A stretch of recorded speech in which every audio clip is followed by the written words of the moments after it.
Intervistë me Mjeshtrin e Diturisë së Vedas Prashant TriVedin. Kush është qëllimi i jetës së njeriut? Dalja nga matriksi, Dituria e Vedave.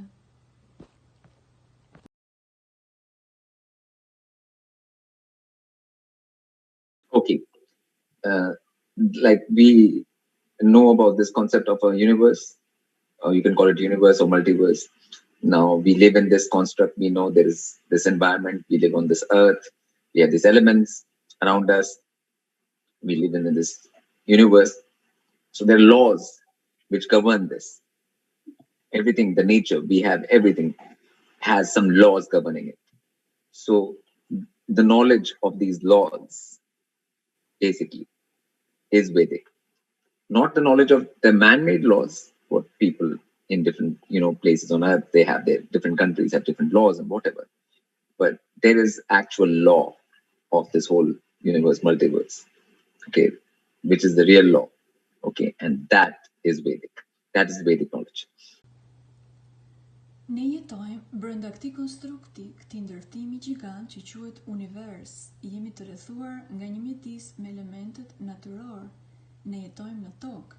Në këtë univers, ku ne gjendemi brenda, ka ligje hyjnore natyrore. Mënyra se si gjërat rrjedhin, se si natyra punon, duke ndjekur këto ligje hyjnore, ka rëndësi.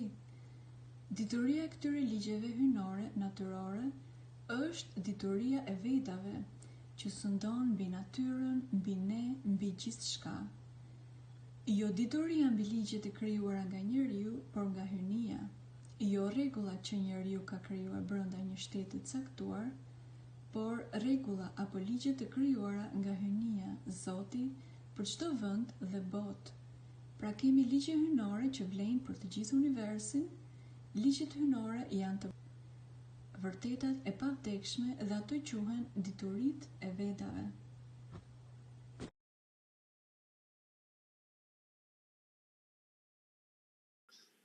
The thing is that when you first see human body, like you are in a human body right now, so that human body is made up of these elements only, the 5 elements, okay, and that is as per Vedic knowledge. Like science, modern science doesn't tell you that you're made of earth, water, air, fire, and sky. Okay, but Vedic knowledge tells you that you're made up of these things, that you have different elements. Okay, so this is one example. So, for example, if you have air element more, or fire element more, or water, or earth, then you will need different kind of diet. You'll need different kind of things. You'll need to maintain your body differently. Okay, in order to stay healthy. Okay, but how will you get that knowledge? It will not come to you from science. It won't come to you from modern school. Okay, it will only come from the Vedic knowledge, how to even deal with your body. Because once you have this body, this human body and this human birth, to know how to take care of it properly, you need to know its elements, how it is constituted, what it is made up of, and what is its nature, which is called doshas in Sanskrit. Okay, so that is just a starting point. I'm just giving an example. Neve njerëzit kemi një trup fizik i cili përbëhet nga këto 5 elementet e natyrës: uji, zjarri, toka, qielli dhe ajri. Dhe kjo është sipas diturisë së Vedave. Shkenca moderne nuk të tregon ty se ti përbëhesh nga elementet e natyrës, nga uji, ajri, zjarri, toka dhe qielli. Por dituria e Vedave të tregon qartë se trupi yt përbëhet nga këto elementet natyror. Ndoshta trupi yt ka më shumë se ç'duhet nga elementi uj apo ajër, tokë. Atëherë ti duhet të ndryshosh dietën dhe gjërat të tjera në mënyrë që ti të balancosh këto elemente brenda trupit tënd dhe të mbash trupin sa më të shëndetshëm, pra të përmirësosh shëndetin tënd fizik. Por për këtë të duhet dituri. Si të ta mësosh atë ndryshe? Kjo lloj diturie nuk gjendet tek shkenca moderne, as në shkollat e sotme. Kjo dituri vjen vetëm nga Vedat. Si ta trajtosh trupin, si ta mbash, çfarë ushqimesh të hash e tjerë. I përket vetëm diturisë së Vedave. Vetëm ajo të mëson praktikisht. Se si ta trajtosh trupin, si ta mirëmbash trupin, duhet të dish gjendjen e elementeve brenda trupit, strukturën e tij, çfarë natyre apo karakteristike ka në veçanti trupi yt. Në sanskritisht, natyra e trupit tënd Tek Ayurvedat quhet dosha, pra konfigurimi I caktuar karakteristik për trupin tënd fizik. Kjo është pika fillestare, si një shembull I thjeshtë. This particular branch of Vedic knowledge is called Ayurveda. This particular branch, which deals with human body and how to take care of it, which you have to do it on a daily basis. Okay, it's called Ayurveda, and there is a lot of principles to it. We can't go into all of that in today's 1 hour, but we have online courses and stuff for that, and meditations where people can learn these kind of things. So people should know that there are branches in the Vedic knowledge, and Ayurveda is one of the branches dealing with the human body and how to deal with it for wellness and health and mental well-being and physical well-being right now in this time. Kjo lloj dege e diturisë së Vedave quhet Ayurveda, e cila ka të bëjë me trupin njerëzor dhe të mëson se si të kujdesesh për trupin njerëzor, cilat janë parimet bazë të trajtimit të duhur të trupit për të patur një shëndet të mirë. Çfarë lloj veprimesh duhet të kryejmë çdo ditë, të cilat I mësojmë gjithashtu tek meditimi LotusOcean online që unë kam hapur në vende të ndryshme të botës. Për shqiptarët, përgjegjësi meditimit LotusOcean është afërdita zaja. Pra në diturinë e Vedave ka degëzime. Ayurveda është një nga degët e saj që merret me kujdesin e trupit fizik, e qenies tënde, mirëqenies tënde, pra si të kesh një shëndet të mirë fizik, mendor dhe shpirtëror.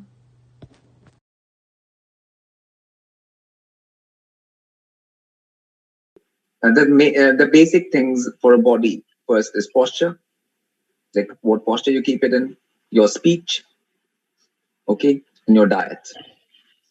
Okay, so these are, as per Vedic things, these are 3 main important points. Okay, now diet also, like in Vedic, it's a vegetarian diet is preferred wherever you can, and there are even like for different humors, like which I said, like which are different, like air, water, fire, earth, whatever element you have more, accordingly you have different diets within the vegetarian diet. And then centering is a very important thing. You have to keep your body centered, because human body is designed on the basis of, you have 2 ears on each side, nose. The human body is based on 2 hands, like 2 legs, like it's a balance. Okay, so keeping that center all the time is very important. That's where the word meditation comes from. Okay, because the word meditation comes from medi. Medi in Latin is a Latin term, okay, which means middle in English, okay, which has come from a Sanskrit term. Again, the root is Sanskrit, is madhya. Madhya became medi, became middle. So meditation is basically centration. You're coming to the middle. So to keeping the body in the middle, speaking from the center of the mouth, all that is meditation, basically, all the time, which any human being can do. So, which is what we teach in LotusOcean classes, online meditation classes. So, what people consider meditation is not just something sitting somewhere for 1 hour and do it like in a certain posture. It is like handling your body in a centered way all the time, 24/7, 365. Gjëja bazë për sa I përket trupit fizik është postura e duhur, e folëra e duhur dhe dieta e saktë. Sipas Vedave, këto janë 3 pikat kryesore. Kemi parasysh se sipas Vedave preferohet dieta vegetariane.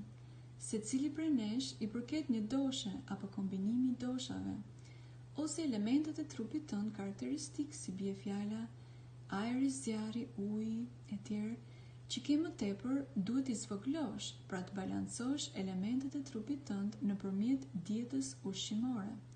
Kryesisht ushqimit vegetarian tipik të Vedave. Qëndërzimi I trupit është mjaft I rëndësishëm, sepse trupi I njeriut është një strukturë simetrike, e balancuar, 2 duar, ka 2 këmbë etj. Trupi njerëzor është ndërtuar me qëllim që të qëndërzohet, që të balancohet. Të mbash trupin të qëndërzuar tërkohës është mjaft parsore. Thelbi I meditimit të vërtet është qëndërzimi. Fjala meditim vjen nga medi, që në anglisht është middle, mesi, qëndra, rrënja origjinale e të cilës vjen nga sanskritishtja, matja. që do të thot mes, midis, ndërmjet, pra qendra. Kështu matja u bë medi në latinisht dhe më vonë middle në anglisht. Fjala meditim kryesisht do të thot qëndërsim. Ti je duke medituar kur ti e qëndërson trupin, kur ti e sjell trupin në qendër, kur flet nga qendra e zërit tër kohës. Çdo qenie njerëzore mund t'i bëjë këto gjëra, pra çdo njeri mund të arrijë të meditojë. Këto gjëra u mësojnë njerëzve të klasat e meditimit LotusOcean. Gjerë tani njerëzit kanë menduar se të meditosh do të thotë se duhet të rish pa lëvizur për një orë në një pozicion të caktuar. Meditimin LotusOcean mund ta realizosh 24 orë në ditë, tërë ditët e javës dhe tërë javët e vitit.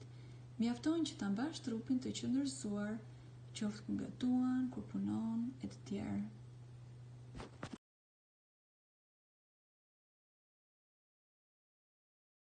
Okay. What has happened is that in time, Vedic knowledge has undergone a lot of corruption. So even in a land like India, where the basic Sanskrit texts are available, the Vedic knowledge is not known in its proper form. And by the time it reaches the West, through things like, for example, now yoga is very popular in the West. Okay, it's a very popular term. When yoga is not even a Sanskrit word. Okay, Sanskrit word was yog. Okay, it was not yoga. And yoga did not involve putting your legs behind your head and doing any of these things which are taught today in the West. You know what I'm saying? So, which are like aerobics and different kind of gymnastics, basically. So, a lot of Vedic knowledge has been convoluted and distorted. So, in LotusOcean, we are talking about actual real Vedic knowledge, not the things which have been sold to the West as Vedic knowledge, like yoga. Ajo që ka ndodhur është se me kalimin e kohës, dituria vërtet e Vedave ka pësuar shumë korruptime. Madje edhe në vet Indi, ku tekstet themelore në sanskritisht janë më të disponueshme, dituria Vedave nuk njihet ende sot në formën e saj origjinale, ndërkohë që deri diku ka arritur të vijë në perëndim përmes jogave, e cila është shumë e popularizuar. Madje edhe vetë fjalën yoga në perëndim e kanë shtrëmbëruar. Yoga vjen nga sanskritishtja yog, që do të thotë unifikim me më të lartin dhe hyjnorin. Yoga e vërtetë e Vedave nuk ka fare lidhje me ngretjen e këmbëve mbi tokë, aerobin apo gjimnastikat të tilla që mësohen sot, sidomos në perëndim. Pjesa më e madhe e diturisë së Vedave është bërë qëllimisht shumë më ndërlikuar. Ajo është komplet e deformuar. Në LotusOcean ne po flasim për diturinë e vërtetë të Vedave dhe jo për gjërat që u janë shitur gabimisht perëndimit si dituri e Vedave, si për shembull yoga.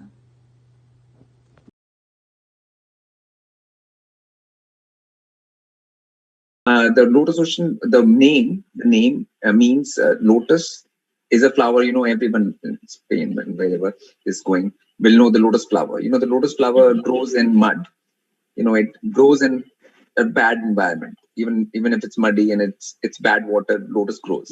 And lotus is like something which is real, pure. It is nice. Everyone likes to see it. It has got a good smell. So it represents that even though there's so much corruption, everything, everywhere, we have the correct knowledge in form of lotus, glowing like outer lotus. So that's why the term LotusOcean. From the ocean of nonsense, a lotus is arising, which is real. That's why the name. Lotusi është një lule që shumica në tërë botën e njohin. Lulja e lotusit, zambakut të ujit, rritet në balt, pra në një ambient të keq me ujë të pisët. Por lotusi përsëri çel. Lulja e lotusit është vërtet diçka e pastër, e këndshme. Të gjithë njerëzve pëlqen të shohin luljen e lotusit. Ka aromë të mirë dhe është e bukur. Edhe pse ka kaq korrupsion kudo përreth, njohuria e pastër, origjinale e saktë është në formën e lotusit. Dituria e Vedave e vërteta rritet në formën e luljes së lotusit, prandaj edhe termi LotusOcean. Kjo është ajo që lotusi përfaqëson. Nga oqeani i marrësirave dhe korrupsionit, çel lulja e lotusit, e cila është reale dhe e pastër.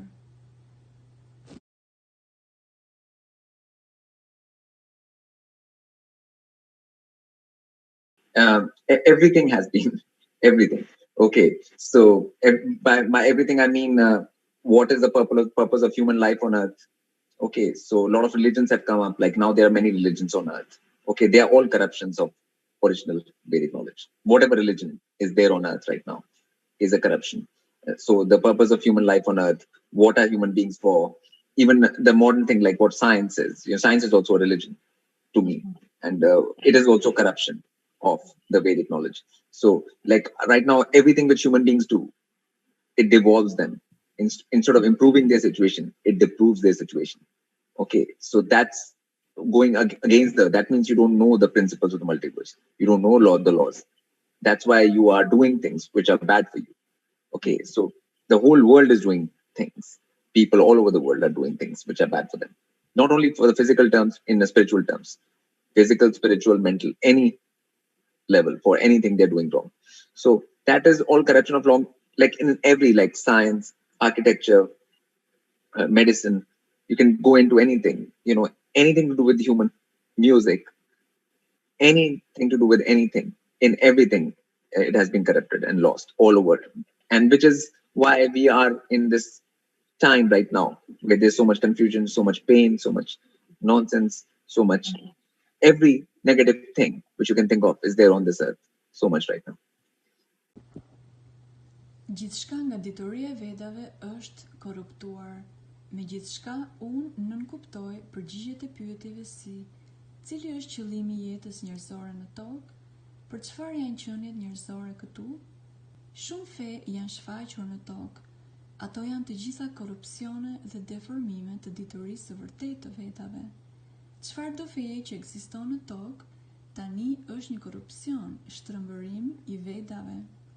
Edhe shkenca moderne është vetëm një fe për mua, është gjithashtu një korruptim i diturisë së Vedave. Tani për tani, gjithçka që njerëzit kryejnë në vend të përmirësimit të situatës së tyre, i bën ata që kur të mos dalin nga situata e tyre e keqe, që ata kur të mos evoluojnë, pra që të mos rriten shpirtërisht. Njerëzit sot nuk janë fare në dieni për parimet e pastra të multiversit, apo ligjet hyjnore të universit. Ata nuk e din ligjet hyjnore, dhe kur ti nuk di ligjet hyjnore, për herë do të jesh në telashe. Kjo është arsyeja pse njerëzit kryejnë veprime që kanë pasoja të këqija për ta. E gjithë bota po bën gjëra të gabuara. Njerëzit në të gjithë botën po bëjnë gjëra që kanë pasoja negative për ta.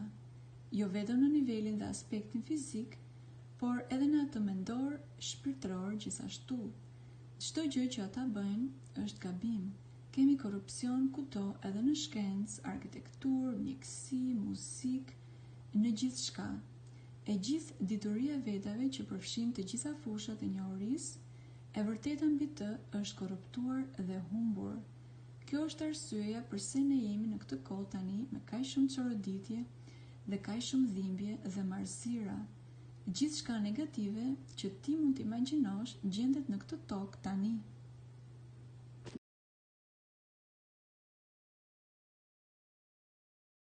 Yeah. Okay. Like if you notice in this world already, there are things called pollution, right? There's thing called pollution. Then there is a thing called all kinds of people are living in ways where they're getting sick a whole lot. That's why they have to all go to hospitals, right? Why are the hospitals full? Okay. Why are people suffering all around? Like you see in every country, being countries which are rich, they have health problems more. See what I'm saying? Which are poor, they have health problems. Like everywhere, there is mental problems. Like even rich countries, people have all kinds of mental and psychological issues.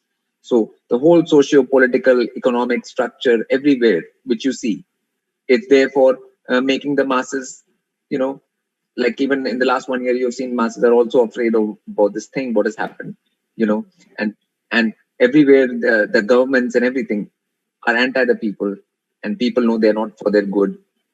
So the whole system, everything for human beings right now is nothing good for them in it. There's always tension, there's always pressure, there's always all kinds of diseases, there's always all kinds of nonsense. human beings are dealing with in their little lifespans, in their limited lifespans. They're going through millions of problems in their lives. They are a result of not knowing and not knowing the truth and not knowing the facts and not knowing the knowledge of how to live, basically. So that's where the way society is structured, everything goes wrong. Pasojat e korruptimit të diturisë së Vedave janë qartësisht të dukshme. Siç vërejmë shumë gjëra për ditë në këtë botë, ndër të tjera ekzistojnë edhe ndotjet. Njerëzit jetojnë në një mënyrë të tillë që i bën ata të sëmuren. Për këtë arsye janë spitalet e mbushura plot. Është arsye kryesore e të gjitha vuajtjeve që njerëzit përjetojnë në këtë botë. Edhe vendet e pasura kanë më shumë probleme shëndetësore, kudo në botë ka probleme mendore. Edhe në vendet e pasura njerëzit kanë probleme mendore, psikologjike, fizike.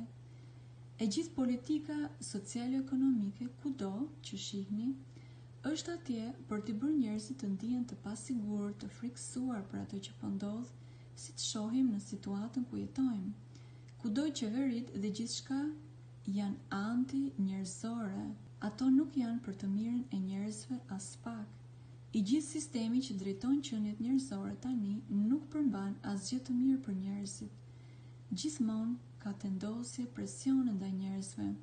Ekzistojnë gjithmonë të gjitha llojet e sëmundjeve, gjithmonë ekzistojnë të gjitha llojet e gjërave të parëndësishme dhe të pakuptimta me të cilat njerëzit detyrohen të merren gjatë jetës së tyre të shkurtër. Në jetën e tyre të shkurtër, njerëzit po kalojnë miliona probleme në jetën e tyre.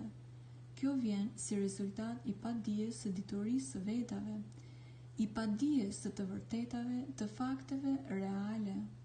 Njerëzit nuk kanë as pak njohuri se si të kenë një jetë të mirë. Kjo është arsyeja pse gjithë shoqëria, e gjithë struktura, gjithçka shkon keq.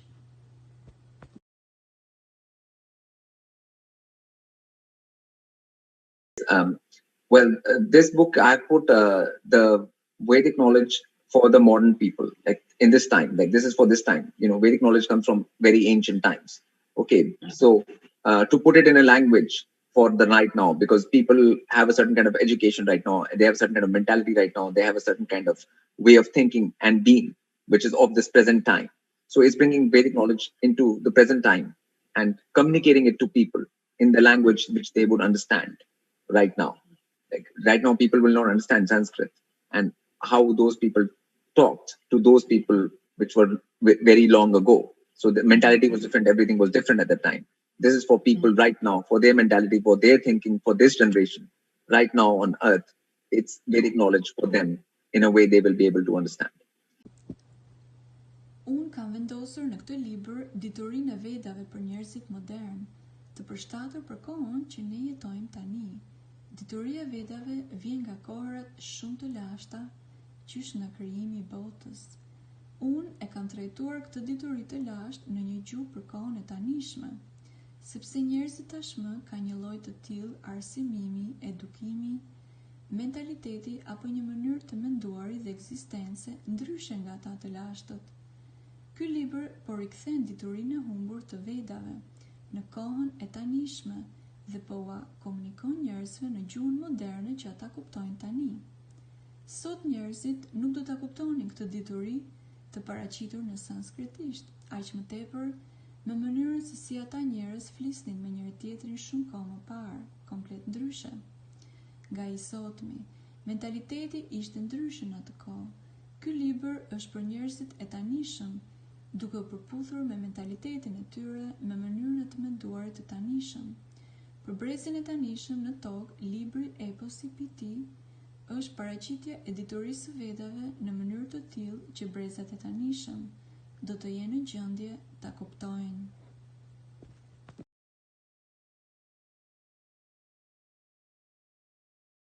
Okay, that's where you start with because in Vedic there are two things. The human body, there's two things: your attention and your body. So you have only two things to work with: your attention and your body. So where you put your attention to and what you do with your body.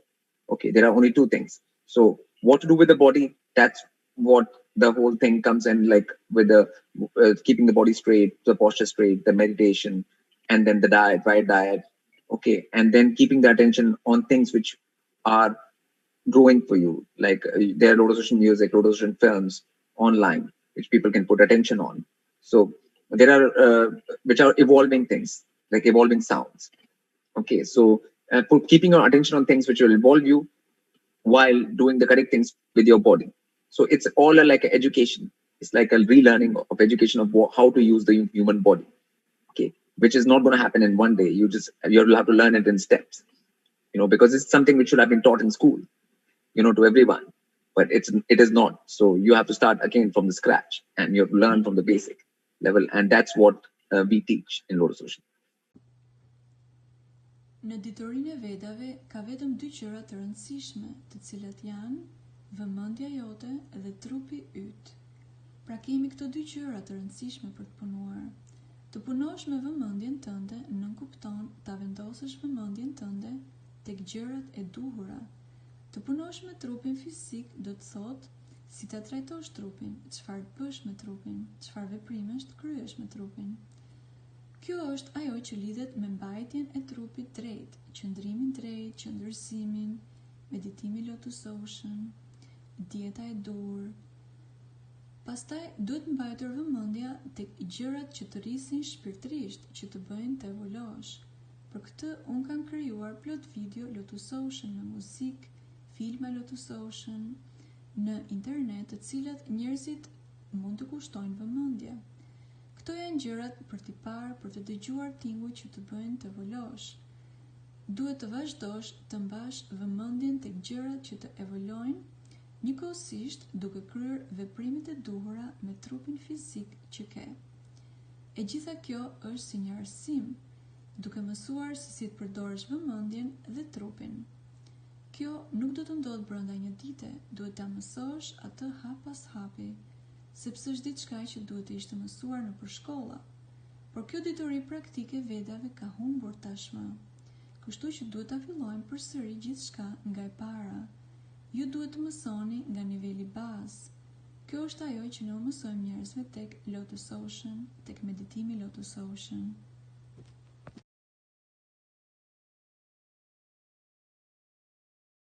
The thing is, again, in this is because who do they pay attention to? People, when they pay attention to media, okay, then media tells them something. Okay, they say like, okay, this is this and this is a disease. So then they don't even look at what actually is happening.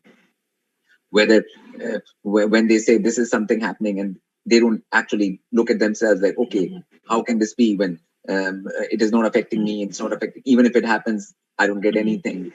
And then still whatever called pandemic, whatever, So the whole thing is that people put attention on the wrong things. They're taking the information to the wrong places. They're trusting beings who have no interest in doing anything good for them. And it has been proven, people have not learned anything, that they've been put into so many wars, so many things by people who are running the so-called government. And they actually listen to them, they pay attention to them. So they're suffering as a result. So that to listen to something without using any intelligence or using any practicality or common sense at the ground level is insanity. And that's what beings are doing. So they're not using their attention in the right way. They don't have right diets.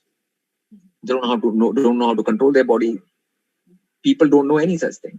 So finally, you see the result. Like, you see how much fear can be generated by even a simple media story in so many people around the world. And that's what you're getting to see right now. Çështja është se kujt do të kushtojnë vëmendje njerëzit. Njerëzit kushtojnë shumë vëmendje mediave, që u tregojnë atyre, okay, urdhëro, kjo është sëmundje, thonë ata. Kështu ata nuk do të shikojnë se çfarë po ndodh në të vërtetë. Kur media thotë që kjo po ndodh, njerëzit në të vërtetë nuk e shikojnë veten. Si mund të jetë kjo kur kjo nuk po ndikon tek unë? Edhe nëse më kap kjo ashtu quajtur pandemia, kjo sëmundje, unë nuk keqësohem. Çështja është se njerëzit po kushtojnë vëmendje gjërave të gabuara, informacioneve të gabuara në vendet e gabuara. Njerëzit u besojnë qenieve që nuk kanë interes të bëjnë asgjë të mirë për ta. Është e vërtetuar se njerëzit nuk kanë mësuar asgjë nga e kaluara, kur vendoseshin në shumë luftra nga qenie apo njerëz që drejtojnë të ashtu quajturën qeveri. Njerëzit u dëgjojnë, u kushtojnë vëmendje këtyre qenieve keqdashëse dhe si rezultat njerëzit po vuajnë. Të ndjekësh diçka pa përdorur ndonjë farë inteligjence ose pa përdorur ndonjë praktik ose ndonjë send në një nivel bazë është çmenduri. Kjo është ajo që njerëzit janë duke bërë. Ata nuk përdorin vëmendjen e tyre në mënyrën e duhur.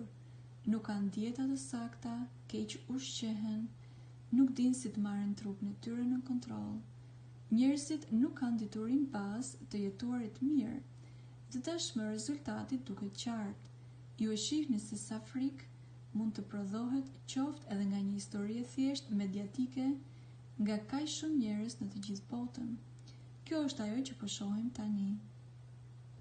One more thing I wanted to say is that if people had put attention on nature, even forget about Vedic knowledge, just even nature, plain nature, and which like a lot of tribes around the world do, like who live in nature and who are connected to nature and live in natural, they are not supposedly affected by this whole thing at all. Why are they not affected by anything which has been happening in the world? And why only the so-called educated people and so-called people who listen to mainstream media are getting all terrified by this thing, when those people who have connection with nature are not? Those people don't even know Vedic knowledge, but they just at least have some connection with nature to begin with, which is called natural common sense, because nature gives you natural common sense. So that's. Edhe nëse nuk di asgjë për diturinë e Vedave, po të ishte se njerëzit do t'i kishin kushtuar më shumë vëmendje natyrës dhe jo mediave, ata do të kishin patur më shumë inteligjencë. Gjenden shumë fiste në botë të cilët jetojnë në natyrë, janë të lidhur me natyrën dhe luajnë me natyrën. Ata nuk janë të prekur as pak nga gjendja e pandemisë. Pse nuk preken fare nga asgjë që gjasme ka ndodhur në këtë botë? Përse vetëm njerëzit ashtu quajtur të arsimuar, të cilët vetëm po dëgjojnë mediat kryesore, po trëmben nga pandemia, dhe ato fise që kanë lidhje me natyrën nuk trëmben fare. Ato fise nuk din asgjë për diturinë e Vedave saktësisht, por ata kanë të paktën një lidhje me natyrën. Kur lidhesh me natyrën, atëherë natyra ty të dhuron inteligjencë, gjë që mësojmë tek meditimi LotusOcean.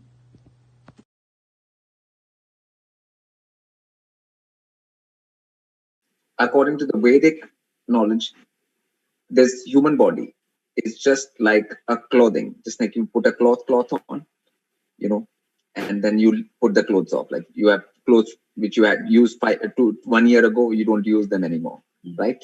Okay, so this is clothing which spirit puts on itself. Okay, now this is called cycle of birth and death, where you take one body, then you take another body, you take another body, you take another body, then you have many lives. Okay, depending on what you want, depending on your desires, depending on your thoughts, depending on what your goals are. Okay, so you keep on having these lives. Now this is called a game, like it's called cycle of birth and death here on this plane. Okay, now according to the Vedic thing, you have to get out of this cycle of birth and death, because in this cycle of birth and death there is always some pain, and because every time you're born, you don't have any memory to begin with. You have to learn everything again. Okay, whatever you learned in the past life, you don't have that knowledge immediately. You have to go through childhood state and then slowly learn about the world, and you start again. And then by the time you learn it, you are already old, something, and then you have to die and then you start again. So this is called cycle of birth and death. It's a repetitive loop. It's like being on a computer game, level 1. Okay, so the point in the Vedic is to get out of the cycle of birth and death to higher planes of existence, where you don't have to take bodies, like these physical bodies, and die. Okay, so in Vedic there are different planes of existence. This is one plane of existence, which is called Earth, this plane, where this is physical birth and death and this reincarnation cycle. So the purpose of human life is for every human, is to get out of the cycle first. Okay? Because once you're in the cycle, you're trapped. You are in a prison. It's a prison of a certain kind, because you have no control over it, in the sense that unless you get out of this, you will take another birth and you will go through the same cycle. And in that birth, a lot of pain or disease or something or other kind of things can happen to you. So it's not a good cycle to be in. So that is, again, when people read the book, they will learn more about this, what I'm speaking about. Sipas diturisë së Vedave, ky trup njerëzor është si një veshje, si një robë, ashtu siç veshim një robë dhe pastaj ndrojmë robën tjetër. Njësoj sikur keni veshur rroba një vit më parë, kur rroba vitrohet nuk përdorni më, apo jo? Trupi është si veshja që shpirti e vë rreth vetes. Ky quhet cikli i lindjes dhe i vdekjes, pra jeton dhe merr një trup, vdes dhe më pas lind dhe merr një trup tjetër dhe një trup tjetër e kështu me radhë. Pra njeriu ka shumë jetë në varësi të asaj që ai dëshiron të përjetojë, në varësi të dëshirave, mendimeve të tij, në varësi të qëllimeve të tij. Kështu që njeriu vazhdon të ketë plot jetë. Tani kjo quhet lojë ose cikli i lindjes dhe vdekjes këtu në këtë plan ekzistence, pra në tokë. Sipas diturisë së Vedave, ne duhet të dalim nga ky cikël i lindjes dhe i vdekjes, sepse në këtë cikël të lindjes dhe vdekjes ka gjithmonë dhimbje dhe vuajtje. Sa herë që lindim, kujtesa e jetës së kaluar shuhet. Duhet të mësosh gjithçka dhe t'ia fillosh përsëri nga e para. Çfarëdo që keni mësuar në jetën tuaj të kaluar nuk do ta kesh menjëherë. Ju duhet të kaloni në përgjendjen e fëmijërisë dhe pastaj ngadalë të mësoni për botën dhe pastaj të filloni përsëri nga e para. Edhe kur arrin të mësosh plot gjëra, ti tashmë je plakur dhe atëherë duhet të vdesësh dhe pastaj të fillosh përsëri nga e para. Ky quhet cikli i lindjes dhe i vdekjes, pra do të ndodhesh brenda në këtë qark të pandërprerë. Është njësoj si të jesh në një lojë kompjuterike vazhdimisht në nivelin 1 të lojës. Tek Vedat e rëndësishme është që të dalësh nga cikli i lindjes dhe i vdekjes në mënyrë që të dalësh nga qarku, duke arrirë planet më të larta të ekzistencës, aty ku ty nuk të duhet të marrësh përsëri trupat të tjerë fizik dhe të vdesësh përsëri. Dituria e Vedave të mëson si të dalësh nga ky cikël i keq i lindjeve dhe i vdekjeve. Sipas diturisë së Vedave, ekzistojnë plane të ndryshme të ekzistencës. Toka është vetëse një plan i ekzistencës në të cilën ndodh jeta dhe vdekja fizike, aty ku ndodh cikli i rimishërimit. Kështu që qëllimi i jetës njerëzore për çdo njeri është që të dalë së pari nga ky cikël i lindjes dhe i vdekjes. Kur ti je bllokuar brenda këtij cikli, është njësoj sikur të jesh të ndodhesh në një burg. Jeta këtu është një lloj burgu, sepse ti nuk ke asnjë kontroll mbi të. Nëse nuk del nga ky cikël i jetë vdekje, atëherë do të lindësh përsëri, vdesësh përsëri e kështu me radhë, dhe përsëri në lindjen tjetër ti do të përjetosh dhimbje, sëmundje ose gjëra të tjera të këqija mund të ndodhin. Nuk është një cikël i mirë për të qëndruar dhe për të vazhduar. Kur njerëzit do të lexojnë librin Eposi Piti, ata do të mësojnë më shumë për këtë dhe për çfarë unë po flas.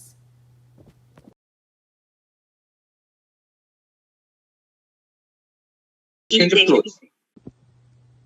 Është thjesht ndërrimi i rrobave për të cilën fola gjatë më parë. Pra mbaron trupi që ke dhe të jepet një trup tjetër. Kjo është vdekja.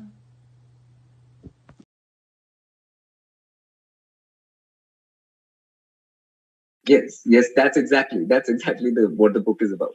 If people read that book, that's what I've spoken about. That's what I've told. Like, because again, it's a step-by-step process. First you have to start even making this will. You have to get to this understanding that I want to get out.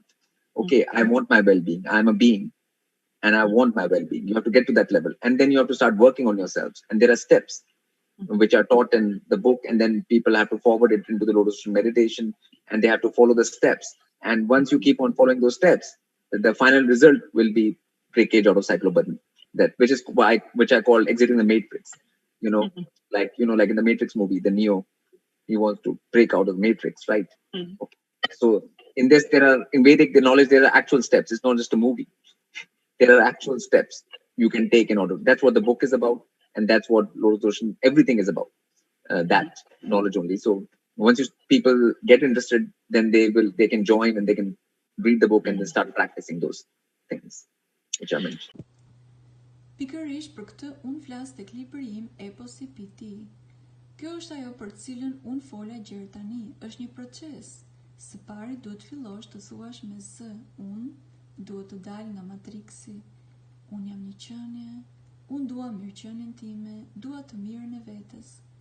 Duhet të arrish në këtë nivel kuptimi dhe pastaj duhet të fillosh të punosh për veten tënde. Ekzistojnë disa hapa që paraqiten edhe në libër dhe njerëzit duhet të ndjekin meditimin LotusOcean për të mësuar këto hapa. Sa po të vazhdoni të ndiqni ato hapa, rezultati përfundimtar do të jetë dalja nga cikli lindjes dhe vdekjes, të cilin unë e quaj dalja nga matriksi. E ke parasysh filmin Matriksi, ku Neo donte të dilte nga matriksi apo jo? Në Diturinë e Vedave tregohen hapat aktual që mund të ndjekësh. Dituria e Vedave nuk është një film i trilluar, por diçka praktike dhe vërtet. Kjo është ajo për cilën flet libri Eposi Piti dhe gjithçka LotusOcean, pra për të mësuar si të dalësh nga matriksi, nga cikli lindjes dhe i vdekjes, nga cikli vuajtjeve dhe dhimbjeve. Njerëzit që janë të interesuar mund të bashkojnë leximin të këtij libri dhe të fillojnë të praktikojnë meditimin LotusOcean.